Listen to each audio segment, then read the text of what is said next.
ಅವಳಿ ನಗರದಲ್ಲಿ ಆಟೋ ಟಾಮ್ಟಾಮ್ ವಾಹನಗಳ ಹಾವಳಿ ಮಿತಿ ಮೀರಿದ್ದು ಅಪ್ರಾಪ್ತರು ದಾಖಲೆಗಳು ಇಲ್ಲದೆ ರಸ್ತೆ ನಿಯಮಗಳನ್ನು ಪಾಲನೆ ಮಾಡದೆ ಯದ್ವಾ ತದ್ವಾ ವಾಹನ ಓಡಿಸುವವರಿಗೆ ಪೊಲೀಸರು ಶಾಕ್ ನೀಡಿದ್ದಾರೆ. ಯಾರ ಭಯ ಇಲ್ಲದೆ ಜನನಿಬಿಡ ಪ್ರದೇಶದಲ್ಲಿಯೇ ಹೇಗಂದ್ರೆ ಹಾಗೆ ವಾಹನ ಚಾಲನೆ ಮಾಡ್ತಾ ಇದ್ರು. ಹೀಗಾಗಿ ಖಾಕಿ ಪಡೆ ಇಂದು ಫೀಲ್ಡ್ಗಿಳಿದಿದೆ.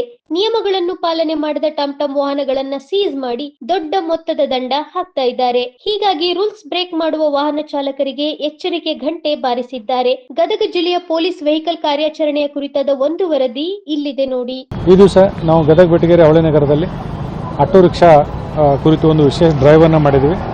ಅವಳಿ ನಗರದಲ್ಲಿ ಈ ಆಟೋ ರಿಕ್ಷಾ ಡ್ರೈವರ್ಸ್ಗಳು ಕಾನೂನು ಉಲ್ಲಂಘನೆ ಮಾಡಿ ಪ್ರಾಪರ್ ಡಾಕ್ಯುಮೆಂಟ್ಸ್ ಇಲ್ಲದೆ ಮತ್ತು ಕೆಲವರು ಕಾನೂನು ಪ್ರಕಾರ ಇದ್ದಾರೆ, ಕೆಲವರು ಆಟೋ ರಿಕ್ಷಾ ಡ್ರೈವರ್ಸು ಮತ್ತು ಮಾಲೀಕರು ಪ್ರಾಪರ್ ಡಾಕ್ಯುಮೆಂಟ್ಸ್ ಇಲ್ಲದೆ ಎಕ್ಸೆಸ್ ಪ್ಯಾಸೆಂಜರ್ ಹಾಕೋದು ಮತ್ತು ಸೌಂಡ್ ಸಿಸ್ಟಮ್ಗಳನ್ನು ಜೋರಾಗಿ ಹಚ್ಕೊಂಡು ಹೋಗೋದು, ಈ ರೀತಿ ಕೆಲವು ದೂರುಗಳಿತ್ತು. ಆ ಹಿನ್ನೆಲೆಯಲ್ಲಿ DSP ಗದಗರವರ ನೇತೃತ್ವದಲ್ಲಿ ಒಟ್ಟು 5 ತಂಡಗಳನ್ನು ಮಾಡಿ ಇವತ್ತು ವಿಶೇಷ ಡ್ರೈವನ್ನು ಮಾಡಿದ್ವಿ. ಒಟ್ಟು 140 ಆಟೋ ರಿಕ್ಷಾ ಡ್ರೈವರ್ಗಳನ್ನು ನಾವೀಗ ಆಟೋ ರಿಕ್ಷಾಗಳನ್ನು ವಶಕ್ಕೆ ಪಡೆದುಕೊಂಡಿವಿ. ಇದನ್ನು ಪರಿಶೀಲನೆ ಮಾಡಿ ಯಾವುದು ಲೀಗಲ್ ಇದೆ ಯಾವುದು ಇಲ್ಲೀಗಲ್ ಇದೆ ನೋಡಿಕೊಂಡು ಇಲ್ಲೀಗಲ್ ಇರ್ತಕ್ಕಂಥವುಗಳನ್ನು ಕಂಪ್ಲೀಟ್ಲಿ ಮತ್ತು ಪರ್ಮನೆಂಟ್ಲಿ ಸೀಸ್ ಮಾಡುವಂಥ ವ್ಯವಸ್ಥೆಯನ್ನು ಮಾಡ್ತೀವಿ. ಮಾಲಕರು ಚಾಲಕರು ಬೇರೆ ಇರೋದ್ರಲ್ಲಿ ಏನೂ ತಪ್ಪೇನಿಲ್ಲ, ಬಟ್ ಯಾರು ಓಡಿಸ್ತಿರ್ತಾರೋ ಅವ್ರಿಗೆ ಸರಿಯಾದ ಡಾಕ್ಯುಮೆಂಟ್ ಇರಬೇಕು, ವಾಹನಕ್ಕೂ ಕೂಡ ಸರಿಯಾದ ಡಾಕ್ಯುಮೆಂಟ್ಸ್ ಇರಬೇಕು.